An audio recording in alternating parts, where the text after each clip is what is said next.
Hunter x Hunter Q&A time. Recently here on YouTube, we have finished out what is currently my longest anime series, though give it time, JoJo's will take over that slot. But it was quite the journey of a show. Though again, here on YouTube, you only just recently saw the ending. For me, it has been several months, but that has given me a lot of time to stew on things. And well, we have some questions to answer in regards to that. Not a lot of questions, not nearly as much as I would have liked. So yeah, let's get right to it. So Green Fuka asks, now that you've reached the end of what some consider Hunter x Hunter's prologue, here's some questions. What Nen ability is your favorite and why? You know, despite stewing on this show for several months now, I haven't really given this that much thought. I guess I'll just start throwing out a few. I mean, Hisoka, his bungee gum, having the properties of both rubber and gum. I was always a fan of it, just seeing and how he used it. I'm a fan of lightning and stuff, so I was a fan of Killua's Godspeed. I mean, I am a fan. It's one of those ones though where it's like he's so young and like he's still getting used to it, so like I look forward to seeing what it looks like the more and more he gets used to it, just to see how it grows. Gets to the point where he's just the Flash and he can run across the whole planet. I am a fan of the Jujunken. I don't know, I wouldn't say it's my favorite though, just because I mean it's kind of just, you know, big punch or big slice, big blast. Not exactly anything I haven't seen already. I mean, I did like it, of course. I am a fan of Chrollo's stealing ability. I mean, it's very all for one, you know, in My Hero, which I mean this came first, but just I don't know, I like that idea, just being able to take people's abilities, because like it opens the door for so much potential. What hidden abilities does he have? So yeah, I don't necessarily have a single favorite, I would say, just because there's been so many characters and throughout this, and it's like every Nen ability that's been introduced I've enjoyed. Like there's even some Nen abilities to this day where I'm still just like, I don't know if I fully understood how that worked. So I guess for now I'll just say, for the sake of it, Hisoka, just because I mean he was my favorite character. Of the Hunter x Hunter protagonists, Gon, Killua, Kurapika, Leorio, who is your favorite? Do I only get to pick one of those four? But yeah, main protagonist. See, here's the thing. Throughout the course of the show, there was definitely points, even when you watch my reactions, there's points where I'm just like, I think this one might be my favorite, or this person. I will say, I don't think Gon ever stuck as like one of my favorites in terms of it, just because, I mean, when I watch shows, usually the main character usually doesn't end up being my favorite character, just because we see so much of them, so it's kind of hard to be like, oh yeah, well, of course you would say that. It's like saying Goku is your favorite Dragon Ball character or Deku is your favorite My Hero character. It's like, though I wouldn't be mad if you said that, it's just kind of like, sure. I would say I definitely liked Gon more in the first couple arcs, just because I mean as we go further and further we kind of don't spend as much time with him, I feel like, and especially when we go into the Chimera Ant arc where it's just like, you're losing it, and he did lose it. And Killua, my god, honestly I might have to give it to Killua, just overall, just because he had so much character throughout all of it. Arguably, like, maybe not the most screen time, but just like the most time given to his character. Just like where he starts at the beginning as kind of this cocky, thinks he's all powerful type kid, to then the end where he goes through all this to save his friend and goes against his whole family and his brother who like he was conditioned to fear. Again, I love the whole thing of like Gon and Killua like swapping places by the end, at least in the Chimera Ant arc. Again, and it's sad when you look at the second to last episode and it's like that's them parting ways, you know, though temporarily, obviously. I am curious to see where that goes in the future, because obviously, though it ended kind of like, oh, see you later, my friend, and all this, I feel like there's some stuff we need to talk about, because before that point, the last time they saw each other,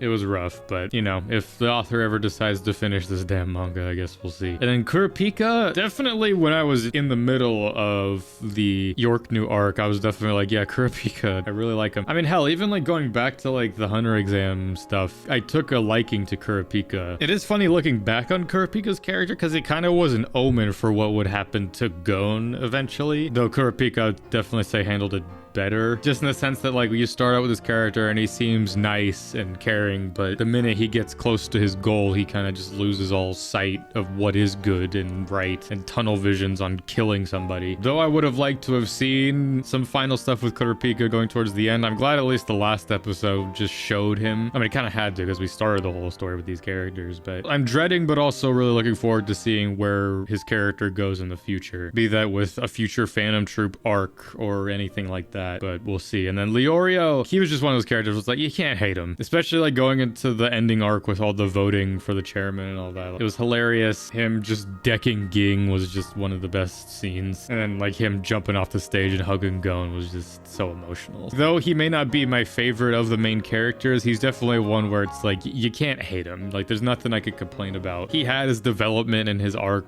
like throughout the stuff that we saw with him, and I loved it so much. So like I love each of the 4 main trio. I mean, hell, I love them all. I love the boys. Also, I said trio, quad trio. But I would say overall, I think Killua is probably my favorite, just in terms of the character development and stuff that he goes through. I loved it. Next question, which arc's main antagonist was your favorite? Yeah, you have Hisoka, Illumi, Chrollo, Genthru, Meru, and Pariston. I mean, I can answer this easily. Though I think overall, I think my favorite character might have been Hisoka. Probably, I would say definitely. That's been some of my favorite stuff to rewatch, has been, you know, the Hunter exam stuff and then the Heaven's Arena stuff with Hisoka. Just, you know, especially like when you watch the episode where it's like at the battle arena, it's like, oh my god, he's here. It was so exciting. Then also going into the Yorknu stuff and the role he played in that. It's one of those ones where it's like, you look back on it, it's like, though Hisoka didn't really do a whole lot of fighting, he had his fights, obviously, but him being around, you know, just being there in the scene just did so much, just as tension and stakes, just like, because you don't know what he's gonna do. But at the same time, that's so exciting. That's why I can't really call him an antagonist, really, or a villain. It's like, though he obviously fills that role, he was amazing to watch. I had a great time with him. In terms of my favorite antagonist, it has to be Meruem, man. Like,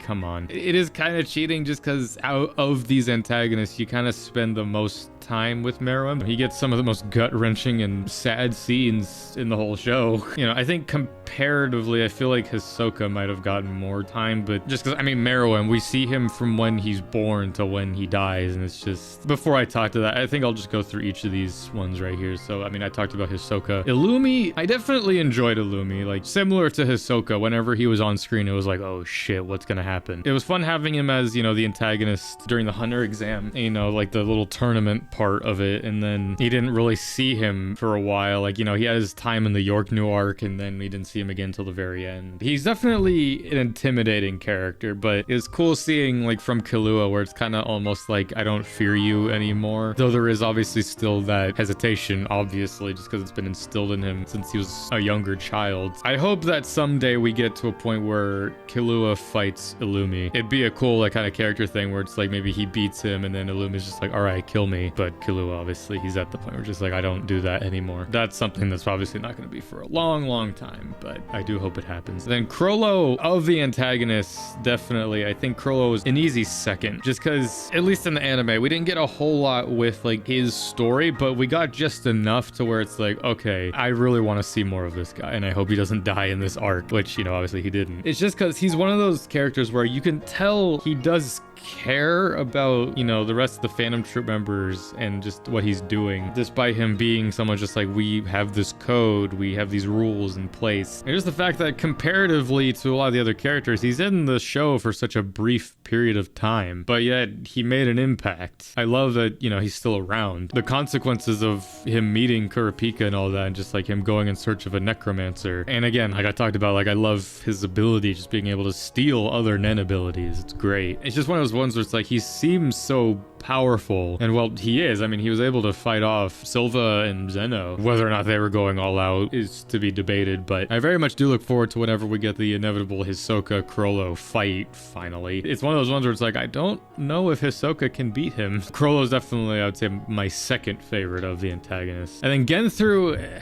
probably my least favorite, just because there wasn't a whole lot with his character. It was just kind of like, yeah, he's evil, because, yeah, I don't know. He wasn't that interesting to me. He was just more of a plot device more than anything, just something for Gon to defeat. Though obviously the scene in which Gon defeats him was very satisfying, and I do love that action sequence. Genthru is just one of those characters where just I'm gonna inevitably probably forget about him in the hierarchy of Hunter x Hunter characters. He was a necessary stepping stone for Gon to get over. One of Gon's like proper victories against a character like this. There wasn't really a whole lot of depth to his character, nothing that really stuck with me. So yeah, he was probably my least favorite of them. And then Meruem, there was no end of depth to that character. He's introduced and you just think he's just gonna be like this powerful cell-like character, and though he is, it's through his interactions with Komugi where it's some of the most heart-wrenching and also just beautiful beautiful story. Like, though, you know, Meruem is arguably one of the more powerful characters in the whole story, it's funny because I wouldn't necessarily describe his story as like scary or like an intimidating. It's more like it's a tragic story, but it's also beautiful. He goes through this whole thing of just like, oh, I'm gonna subjugate humanity. I'm gonna put them like in these areas and all this. And he ultimately grows to see the beauty of human potential. And it's like he fully could have just like come back to the palace after he regained his body and just gone through and just massacred everybody, but he didn't. You know, it's like he knocked people out. He went out of his way to nearly kneel to Palm, just like, please let me see Komugi one last time. It's one of those ones where it's like I keep seeing people talking about like, oh, the Meruem Komugi love story. Sure, you could say it's a love story, but you know, I wouldn't necessarily look at it like that. I wouldn't necessarily say there's romantic tension between the two. I mean, it's a love story in the sense where it's just like, it's not that it's necessarily two people that are in love with each other. It's just two people who found a connection to each other. This weak, unexpected blind girl, and then this all-powerful, just perfect being connected through the game of Gunji, and in the end they embraced oblivion together. Every time I rewatch that scene, it's just, it hits me every time just because it's so beautiful. It's so tragic, it's so beautiful. It's that kind of stuff that I love, where those deaths that it's for characters that probably should go, and it's like, yeah, you're an antagonist and whatnot, it's like, but you can't help but mourn them just because it's like,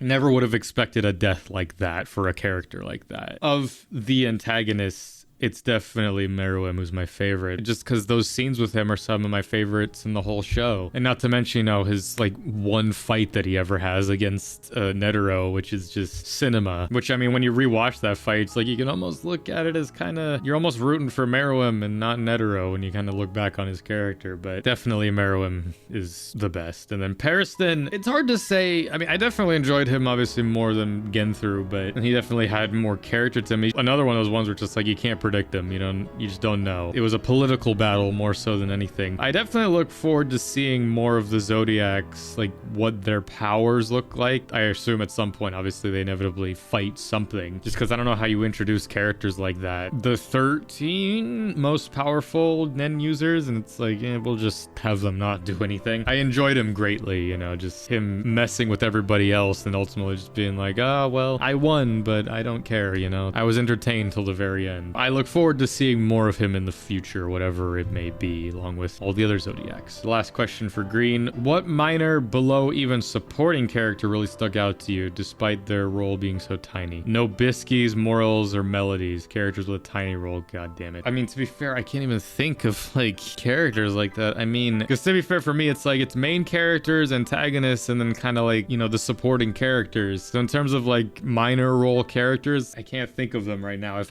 this was recorded not long after I finished the show, then I would have probably remembered better. But I guess maybe like some of the minor Phantom Troop members. The guy with the holes in them was cool, especially seeing his power eventually when they fight the Chimera Ants. Because I don't know necessarily what you mean by tiny, because I mean, there's characters who aren't in a lot of episodes, like, you know, Kaluto was interesting. I like that we at least got an episode where she spoke and we got to feel some of her character. It's cool that he is part of the Phantom Troop. I forget her name, but like the one Zodiac girl who was like the announcer who like kept screaming at everybody to shut up. I just thought that was like a funny bit. I mean, I don't know if this necessarily would count as a tiny role, but Mito-san, I mean, she was in the very beginning and then right before York knew, and then at the end, and then the recap episodes. But I would have liked to have had more with her, but I get that like she's just on the island, and it's one of those ones where, I mean, because that's the whole thing with Gon said, just the next time I come back, I'm bringing Ging with me. So I imagine that's what we'll eventually build towards, unless Ging fucking dies, which at this point I wouldn't be surprised. I'm sure there's others that I'm definitely forgetting, but in terms of characters that just didn't have a lot of episodes or just had so few lines, that's the most I can really think of. All right, next batch of questions from Skylander. Will you check out the 99 anime? Each arc has different opening and ending songs, so I suggest you at least watch them on your own time. I've looked here and there on like certain stuff just because, I mean, I watch Hunter x Hunter stuff on YouTube, so every once in a while I'll get like the videos. It's like, oh, comparing the 99 anime to the 2011 one with certain scenes and stuff like that. And, you know, I've seen stuff, and You know, of the stuff I've seen of it, it's cool just because obviously I have a different lens with it just because I've seen the 2011 one first. So like when I go back to that, it's like, oh wow, the newer one really adapted it similarly to that. It's just, you know, it looks better, arguably looks better. Because I know the 99 one, it stops at Greed Island because that's the most that was adapted by that point. I probably won't watch it from start to finish, but I'll definitely watch more of it. Just because, I mean, I'm a fan of like, you know, the older style of anime, definitely, you know, the fucking 3:4 aspect ratio and just like, you know, that older, like grittier looking style. I obviously won't do it for videos, but I'll definitely check it out in my own time, at least bits and pieces of it. Who is your favorite Phantom Troop member? Hisoka? I'm gonna discount Hisoka just, I mean, well, he technically isn't a Phantom Troop member. I'm also gonna take off Chrollo as well, just because, I mean, he's the leader, but kind of cheating. So just pure members, not leaders. I was a fan of Uvogin. A lot of that had to do with his voice, just because I love him, just because he voices Thorkel and a bunch of other characters. But I like the big, strong kind of characters, but I wouldn't necessarily say he was my favorite. Machi, more so than just the obvious, like, oh, she's pretty, but also I'm a fan of her power. I love just seeing like thread abilities and stuff, you know, like Walter in Hellsing, the Einsburns and Fate, you know, I'm a fan of like using threads and needles and stuff like that. I would go with Machi. A close second would probably be Phaeton. Just because if we were just going off of the York news stuff, I wouldn't have necessarily said that. But after seeing his ability to conjure the fucking sun when they fought the Chimera Ants, I'm like, yeah, you're going to stick in my mind. Which, again, that's another thing. Like, when you just go look at the York news stuff with the Phantom Troop, it's just like, yeah, they're pretty strong and intimidating. But then you have the Chimera Ant little two-parter there. And it's like, oh, these guys have abilities that we have not even come close to seeing. And it's like, yeah, Gon, Kurapika, and all of them, they got lucky. So, you know, it makes me wonder just like what the ultimate moves for characters like Machi or Nobunaga, you know, what do they have up there? So what planet can they conjure? And then last question is, do you dislike any characters and do you wish any minor characters were further developed? I mean, I feel like that is a small gripe I have with Hunter x Hunter, is just like it introduces characters and it's almost like, okay, they're still around, so it means, you know, they'll probably get more eventually. It's always a shock when a character does die because it's just like, oh my god, I guess we reached the end of their character development arc. But any characters I disliked, I mean, like there's characters I didn't like just because that's what the plot and the writing was supposed to do, was to make me not like them. Like a lot of the mob guys in York New, I just like, yeah, I don't care for you that much. Some of the Chimera Ants, like Colt, I thought was gonna play a much larger role than what he ultimately ended up doing. I mean, he did play a role in the sense, you know, he sided with our guys and, you know, he took up raising the girl who turned out to be Kite. But I don't know, I thought he would be more involved in like the combat. I thought we would get anything with his Nen. It was just kind of like, all right, punch me. Like, though he did sort of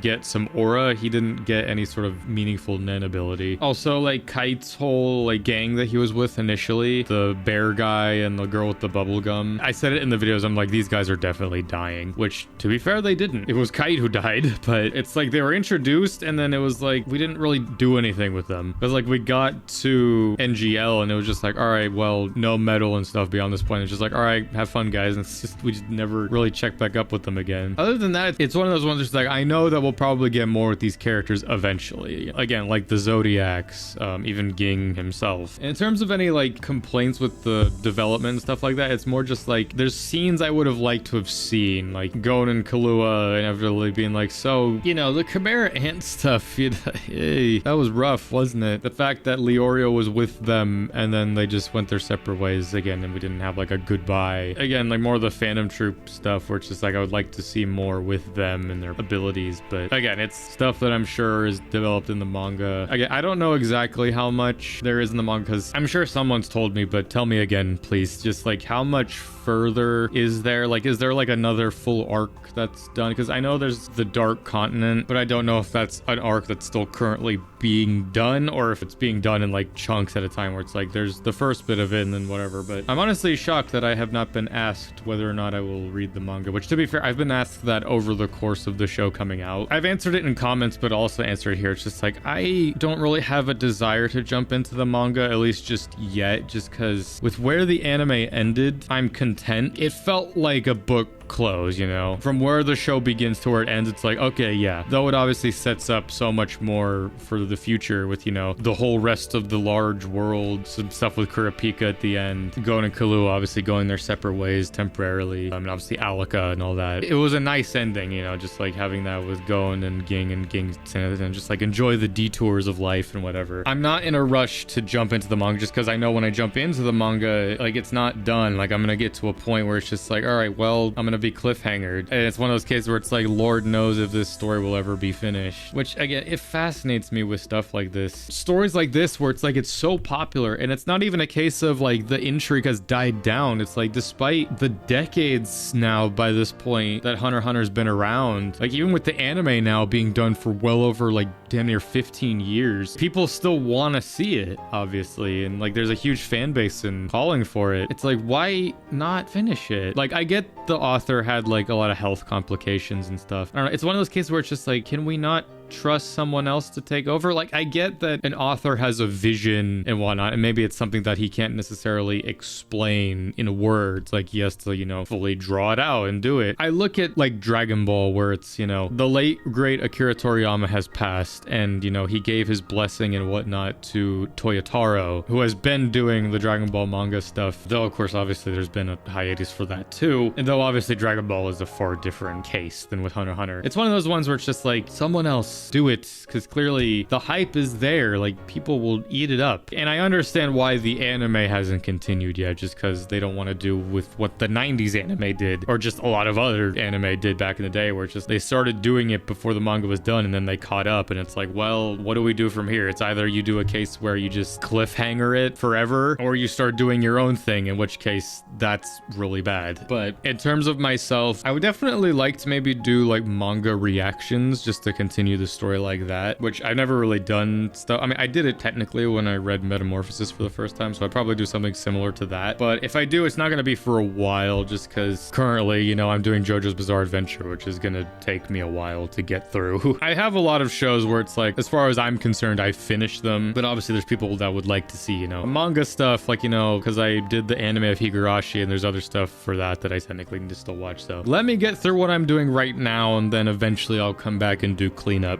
and maybe do more. But at least for the rest of this year, for 2025, I'm probably not going to do any more Hunter x Hunter. This sadly will probably be the last Hunter x Hunter video I make, probably indefinitely. I've done over 140 episodes of the anime. I've done music reactions to the opening and all of the endings, and now we're wrapping it out with this Q&A. I've said, you know, to comments and stuff, it's like, I maybe will do manga stuff at some point, but it's not on my immediate plate right now. Just because, again, I want to enjoy just the closure I have right now with the story. Either way, enough yapping about that. This was the Hunter x Hunter Q&A, and it's sad that I once again have to say goodbye to this show. But, you know, of course, it's a show that I will always love to talk about. If you have other questions still, feel free to put them down in the comments below, and I will answer them to the best of my ability. And of course, feel free to watch through the entirety of the Hunter x Hunter reaction series, because it's now fully up on YouTube now. And if you're interested, or if you're at all into the series, I'm currently going through JoJo's Bizarre Adventure. The part 1 reactions obviously are currently coming out on YouTube over on Patreon. By the time you're seeing this, I will have fully done part 3, and I'm going into part 4. So, you know, I'm making good strides with that show as well. Overall, Hunter x Hunter definitely has shot its way up to being one of my favorite shows, definitely, just because, I mean, there goes to show, it's been damn near like 3 months since I finished the show, and I still can recall a lot of stuff like it's still fresh, which, you know, speaks volumes. I loved it. I had a great time doing the show. Despite it being, at the time, the longest show I ever did, it went by so quickly, and, you know, again, I had a fun time with it. I had fun seeing the comments of people, you know, talking about Hunter x Hunter stuff, letting me know things. So, yeah, this was the Hunter x Hunter Q&A. Had a great, amazing time with the show and answering these questions, and I hope you'll join me for many other videos of the sort, be they future anime reviews, reactions, gameplay, and everything else to be coming out soon. So thank you all for joining me on this. I'm Lancer. Thanks for watching.